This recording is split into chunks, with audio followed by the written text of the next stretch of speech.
আকাশবাণী খবর পড়ছি চঞ্চল ভট্টাচার্য। প্রথমে বিশেষ বিশেষ খবর। বিদেশমন্ত্রী আজ 3 দিনের রাষ্ট্রীয় সফরে কাতার যাবেন। কেন্দ্রীয় অর্থমন্ত্রী আজ শিল্প ও বাণিজ্য সংস্থার প্রথম সারির ব্যক্তিত্বদের সঙ্গে প্রাক বাজেট বৈঠক করবেন। কেন্দ্রীয় স্বরাষ্ট্রমন্ত্রী আজ একদিনের সফরে গুজরাট যাবেন।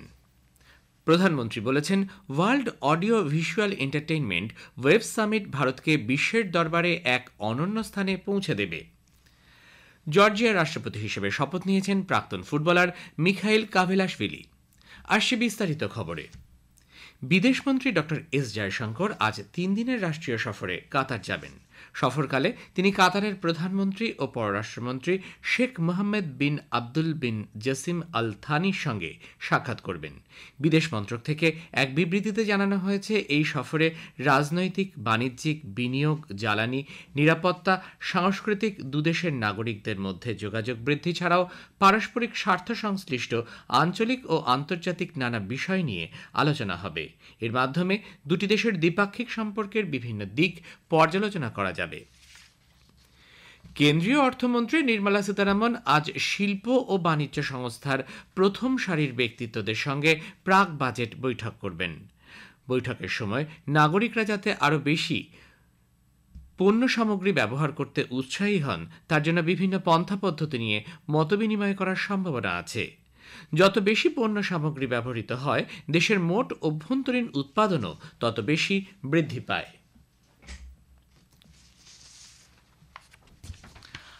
আন্তর্জাতিক ক্রিকেট পরিষদ আইসিসি তাদের 2024 সালের বর্ষসেরা পুরস্কারের জন্য মনোনীত ব্যক্তিদের নাম ঘোষণা করেছে। ভারতের পেস বোলার অর্শদীপ সিংকে টি-20 বর্ষসেরা ক্রিকেটার হিসেবে মনোনীত করা হয়েছে। এই পর্যায়ে জিম্বাবুয়ের সিকান্দার রাজা, পাকিস্তানের বাবর আজম এবং অস্ট্রেলিয়ার ট্র্যাভিস হেডও রয়েছেন। অর্শদীপ সিং টি-20 বিশ্বকাপে ভারতের জয়ে গুরুত্বপূর্ণ ভূমিকা নিয়েছিলেন। এছাড়াও টি-20 আন্তর্জাতিক ম্যাচগুলিতে এবছর তিনি 36টি উইকেট নিয়েছেন। মহিলাদের উদীয়মান ক্রিকেটের শ্রেণীতে ভারতের শ্রেয়াঙ্কা প্যাটেল মনোনীত হয়েছেন।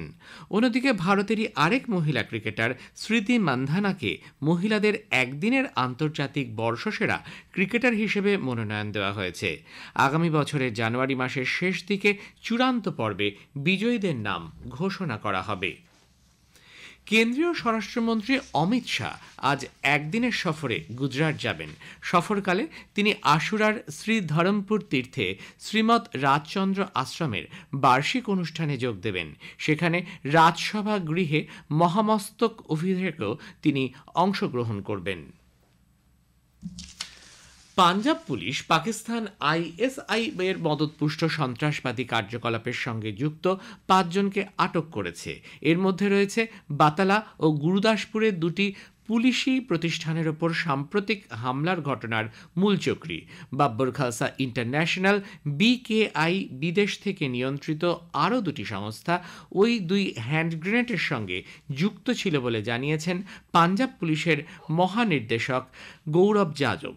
তিনি আরও জানান, উদ্ধার হয়েছে 2টি পিস্তল এবং 6টি তাজা কার্তুজ। তদন্ত চলছে পুরো ঘটনার। খুব শীঘ্রই আরও গ্রেফতারের সম্ভাবনা রয়েছে বলে জানিয়েছেন মহানির্দেশক। এ খবর প্রচারিত হচ্ছে আকাশবাণী থেকে।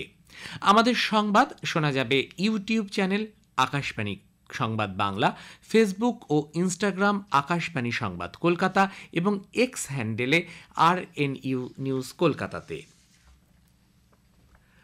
প্রধানমন্ত্রী নরেন্দ্র মোদী বলেছেন, world audio visual entertainment web summit ভারতকে বিশ্বের দরবারে এক অনন্য স্থানে পৌঁছে দেবে। এই শীর্ষ সম্মেলন আগামী বছর ভারতে অনুষ্ঠিত হবে। দেশের যুব সম্প্রদায় এই সম্মেলনে পূর্ণ উৎসাহ নিয়ে যোগ দেবেন বলে তিনি আশা প্রকাশ করেন। মন কি বাত অনুষ্ঠানের 117তম পর্বে গতকাল প্রধানমন্ত্রী তার চিন্তাভাবনা সাধারণ মানুষের সঙ্গে ভাগ করে নিচ্ছিলেন। বিনোদন ও সৃজন শিল্পের সঙ্গে যুক্ত ব্যক্তিরা এই শীর্ষ সম্মেলনে অর্থাৎ ওয়েবস শীর্ষ সম্মেলনে যোগ দেবেন বলে তিনি আশা করেন। শ্রী মোদী এই প্রসঙ্গে বলেন, वेब समिट में दुनिया भर के मीडिया और एंटरटेनमेंट इंडस्ट्री के दिग्गज, क्रिएटिव वर्ल्ड के लोग भारत आएंगे। यह समिट भारत को ग्लोबल कंटेंट क्रिएशन का हब बनाने की दिशा में एक महत्वपूर्ण कदम है।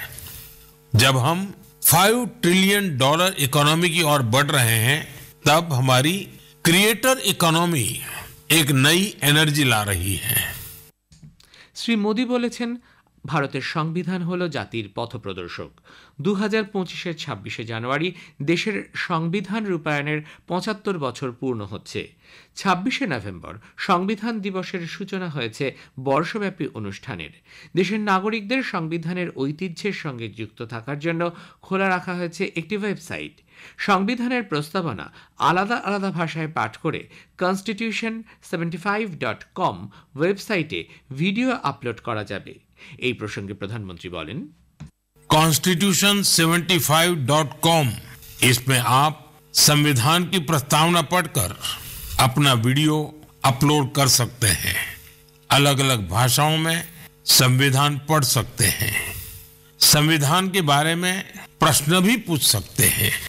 मन की बात के श्रोताओं से, स्कूल में पढ़ने वाले बच्चों से, कॉलेज में जाने वाले युवाओं से मेरा आग्रह है, इस वेबसाइट पर जरूर जाकर देखें, इसका हिस्सा बने।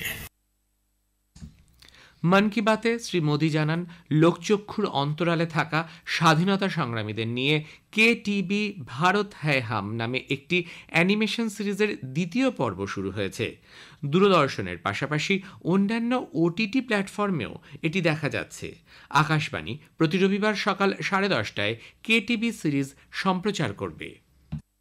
हाल ही में इसका सीजन 2 बड़े ही खास अंदाज में international film festival of India Goa में लॉन्च हुआ। सबसे शानदार बात यह है कि ये सीरीज न सिर्फ भारत की कई भाषाओं में बल्कि विदेशी भाषाओं में भी प्रसारित होती है। हमारी एनिमेशन फिल्मों की, रेगुलर फिल्मों की, टीवी सीरियल्स की पॉपुलैरिटी दिखाती है कि भारत की क्रिएटिव इंडस्ट्री में कितनी क्षमता है। ইউক্রেনের রাষ্ট্রপতি ভলোদিমির জেলেনস্কি কানাডার প্রধানমন্ত্রী জাস্টিন ট্রুডোর সঙ্গে বৈঠক করেছেন। বৈঠকে ইউক্রেনকে আর্থিক সাহায্যের অনুরোধ জানিয়েছেন তিনি। ওই অর্থ দিয়ে ইউক্রেনের সুরক্ষার জন্য স্থানীয় স্তরে অস্ত্র উৎপাদন করা হবে। G7 গোষ্ঠীর পরবর্তী সভাপতির দায়িত্ব গ্রহণ করবে কানাডা। জেলেনস্কি এর আগে ওই গোষ্ঠীর আরেক সদস্য রাষ্ট্র ব্রিটেনের সঙ্গে বৈঠক করেছেন। রাশিয়ার বিরুদ্ধে জনমত সংগঠিত করার জন্য ইউক্রেনের রাষ্ট্রপতি ন্যাটো এবং EU গোষ্ঠীভুক্ত বিভিন্ন সদস্য রাষ্ট্রের সঙ্গেও যোগাযোগ করেছেন। রাশিয়ার বিভিন্ন সম্পদ আটক করার উদ্দেশ্যে জেলেনস্কি ইউরোপিয়ান কমিশনের সভাপতি উর্সুলা ফন ডার লায়েন এবং ন্যাটোর প্রধান মার্ক রুটের সঙ্গে বৈঠক করেন। গত নভেম্বরে মার্কিন রাষ্ট্রপতি জো বাইডেন রাশিয়ার দূরবর্তী অঞ্চলে আঘাত হানার জন্য ইউক্রেনকে দূরপাল্লার ক্ষেপণাস্ত্র ব্যবহারের অনুমতি দিয়েছেন। মার্কিন রাষ্ট্রপতি পদে নির্বাচিত ডোনাল্ড ট্রাম্প অবশ্য ইউক্রেনে মার্কিন প্রতিরক্ষা বাহিনীর সহায়তার বিষয়টিকে সমর্থন করেন না। জর্জিয়ার রাষ্ট্রপতি হিসেবে শপথ নিয়েছেন প্রাক্তন ফুটবলার মিখাইল কাভেলাশভিলি। গত কয়েক সপ্তাহ ধরে রাজধানী টিবিলিসি সহ দেশের বিভিন্ন প্রান্তে প্রতিবাদ বিক্ষোভ সংঘটিত হয়েছে। কাভেলাশভিলির পূর্বসূরি পশ্চিমাপন্থী সালম জৌরাবিজভিলি পদত্যাগ করতে অস্বীকার করেন। শ্রীমতী জৌরাবিজভিলি তার সমর্থকদের জানান, রাষ্ট্রপতি ভবন ত্যাগ করলেও তিনি আসলে জর্জিয়ার প্রকৃত রাষ্ট্রপতি। তিনি আরও বলেন, কাভেলাশভিলি যথাযথভাবে নির্বাচিত হননি। উত্তর ভারতে শৈত্যপ্রবাহ সতর্কতা জারি করেছে আবহাওয়া দপ্তর। পশ্চিমী ঝঞ্ঝার জেরে আগামী দুদিন উত্তর পশ্চিম ভারতে সর্বনিম্ন তাপমাত্রা 3 থেকে 5 ডিগ্রি সেলসিয়াস কমতে পারে। গত 24 ঘন্টায় জম্মু কাশ্মীর ও লাদাখের একাধিক জায়গায় সর্বনিম্ন তাপমাত্রা 0 ডিগ্রি সেলসিয়াসের নিচে এবং উত্তর পশ্চিম, মধ্য ও পূর্ব ভারতে 10 থেকে 15 ডিগ্রি মধ্যে ছিল। আগামী 24 ঘন্টায় পশ্চিম এবং মধ্য ভারতের সর্বনিম্ন তাপমাত্রার উল্লেখযোগ্য কোনো পরিবর্তন হবে না।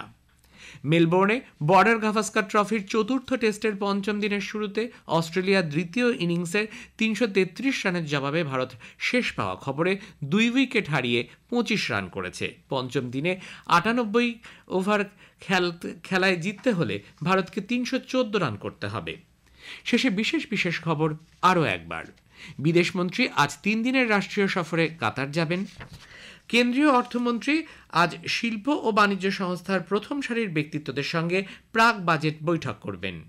কেন্দ্রীয় স্বরাষ্ট্রমন্ত্রী আজ একদিনের সফরে গুজরাট যাচ্ছেন। খবর শেষ হলো। পরবর্তী খবর 7:25